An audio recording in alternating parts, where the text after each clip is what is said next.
So Halo had it that you could play with an extra person. You could play with more people, so that when you challenge bosses, you'd have more people to help you.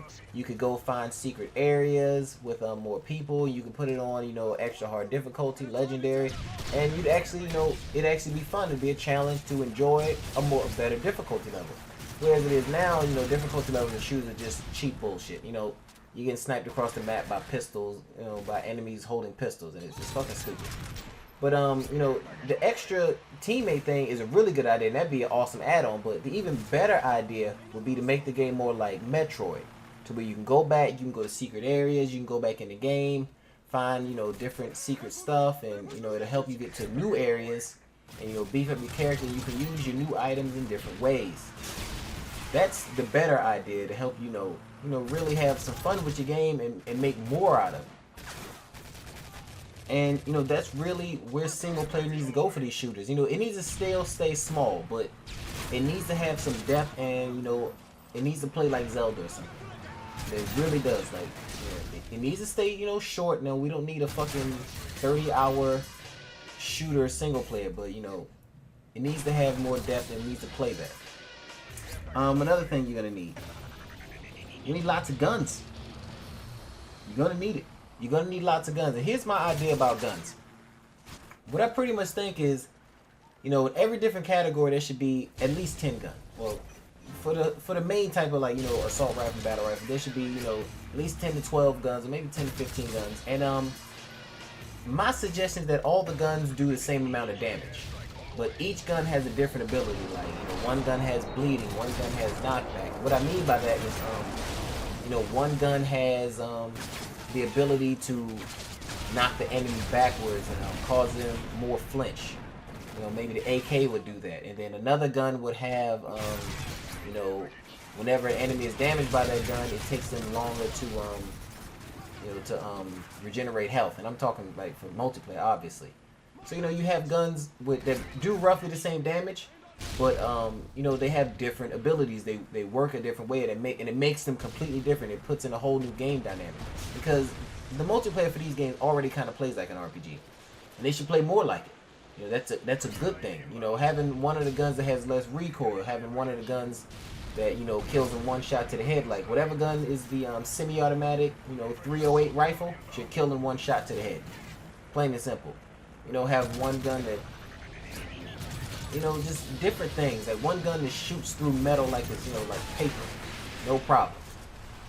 Just different abilities for these guns to have, instead of just trying to screw with the damage and all of that. Because screwing with the damage pretty much makes one gun a god gun, and that's just the truth. Keep fucking with the damage, one of the guns is just gonna be a god gun. They're gonna use the gun that does the most damage, whatever that may be. You're gonna need more customization options. You're gonna have to capitalize where every other game fails.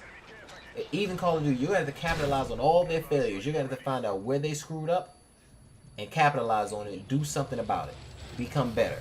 You're gonna have to look good in every aspect that they suck at. Like I said, more customization. The way the characters look. Black Ops had it right with the whole 12-layer mini Photoshop thing.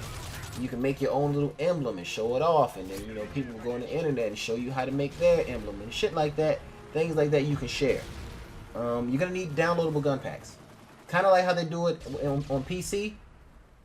Where you have like a free game, and people, and there's like downloadable packs, or you have a cheap game and there's downloadable packs. And the people that I think kind of did this pretty well is Black Light Tango Down. They didn't have any downloadable packs, but they had a cheap game with lots of customization and lots of different things you could do with the game. It just didn't play well because their spawns were fucked up.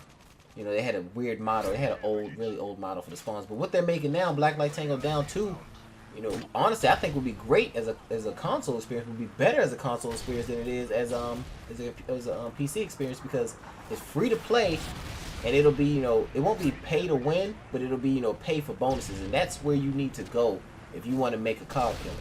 You need to go to where people can pay $1, microtransactions to get stuff here, or downloadable gun packs, downloadable perk packs, downloadable kill streak packs, so where they can have more things new things to keep the game fresh and make the game either free or make it cheap and make it downloadable straight from, you know, the Xbox Arcade or the PSN. And I mean, that's it. That's what it needs to be to transition to the future, because that's what shooters need to be from now on. Like, that PC model that's worked so well, that's what it needs to be. You need a high-end, good-looking shooter, whether it's made by Epic or whatever, or it's made on whoever's engine, Crytek engine, you know, the Unreal engine, whatever. But you need a good-looking shooter that does that. That's, you know, either free or cheap and has, you know, pay for bonuses. You know, pay to get different bonus packs and everything. Like, the Koreans are doing it, and it's amazing. You know, Battery Arctic, what is it? Battery Arctic Combat is great. You know, and there's a couple other new games that are doing the same thing that Battery did, and they're working wonders. And Alliance of Variant Arms is also doing the same thing, and they're working out great. They have all types of different ideas in their games. Metro Conflict Presto looks amazing, and it's doing, you know, the same thing. And so is Blacklight Tango Down 2. They have the right idea, and if somebody brings that to console, that'll be the COD Killer.